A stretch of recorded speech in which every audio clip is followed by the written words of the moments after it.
یہ کہتے ہیں کہ اجتماعی قربانی ہو رہی تھی،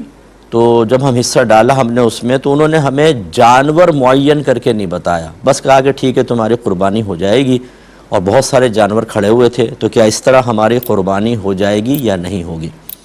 دیکھیں ہو جائے گی۔ جانور معین کرنا اور بوقت ذبح جتنے حصے دار ہیں ان کے نام ذکر کرنا یہ کوئی ضروری نہیں ہوتا۔ ہاں یہ ضرور ہے کہ حصے اتنے ہی ہوں جتنے جانور ہیں،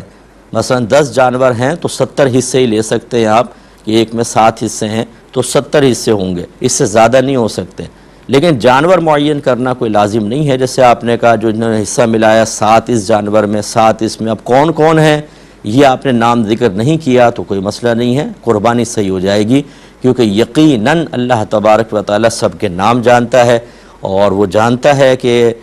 کس کس نے اس میں حصہ ملایا اور کتنے جانور ہیں، اس لیے معین کر دیں لوگوں کے قلبی اطمینان کے لیے تو بہت ہی اچھی بات ہے، لیکن نہیں کیا تب بھی قربانی ہو جائے گی۔ یہ کہتے ہیں کہ میرے گھر کے باہر کوئی 2 عدد کچے انڈے رکھ جاتا ہے، 2 دفعہ ہو چکا ہے، پہلے ایک دفعہ ہوا میں نے پھینک دیے، دوبارہ انڈے رکھ کے چلا گیا کوئی،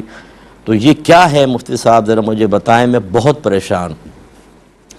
تو یہ انڈے ونڈوں کی کوئی فکر نہ کریں، یہ حدیث بس ذہن کے اندر رکھیں کہ میرے آقا صلی اللہ علیہ وسلم نے حضرت ابن عباس رضی اللہ تعالی عنہما سے فرمایا، اے ابن عباس اگر یہ ساری دنیا تجھے نقصان پہنچانے پہ جمع ہو جائے اتنا ہی نقصان پہنچا سکتی ہے جتنا اللہ نے تیری قسمت میں لکھا ہے، اور اگر یہ سارے تجھے فائدہ پہنچانے پر مجتمع ہو جائیں اتنا ہی فائدہ پہنچا سکیں گے جتنا اللہ نے تیری قسمت میں لکھا۔ لہذا یہ ہو سکتا ہے کہ کسی نے کوئی جادو ٹونے کی کوشش کی ہو، کوئی عامل ہی بہکاتے ہیں یہ تم یوں کر دو یوں ہو جائے گا، اور اس نے کوئی کارروائی کی ہو، کوئی گھبرانے کی ضرورت نہیں، اٹھا کے پھینک دیں، انشاءاللہ آپ کو کچھ بھی نہیں ہوگا۔ گھر میں سورہ بقرہ پڑھا کریں، قرآن پاک کی تلاوت کریں، نماز پڑھیں، انشاءاللہ آپ سرخرو رہیں گے۔ اور یہ بھی ایک میں ضمناً بات عرض کر دیتا ہوں کہ کسی نے کہا تم پر جادو ہے، کسی نے کہا ٹونا ہے، کوئی خراب خواب نظر آ گیا، ہم انتہائی پریشان ہو جاتے ہیں، اور جیسے ایک اچھے انڈے اگر کسی نے نہیں کہا تھا کہ جادو ٹونا ہے تب بھی آپ پریشان ہو گئے، پریشانی بجا ہے، یعنی انسانی فطرت کا تقاضا ہے۔ لیکن میری گزارش یہاں پر یہ ہے، ایک توجہ دلانا چاہتا ہوں کہ قرآن میں حدیث میں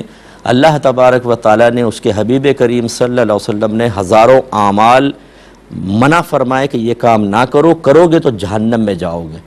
یہ کرو گے تو عذاب قبر ہو جائے گا۔ سرکار نے سفر معراج پہ جو عذابات قبر ملاحظہ کیے وہ سرکار نے آ کے بیان فرمائے، لیکن وہ کام کرتے ہوئے ہمارے دل میں ذرہ برابر پریشانی نہیں ہوتی۔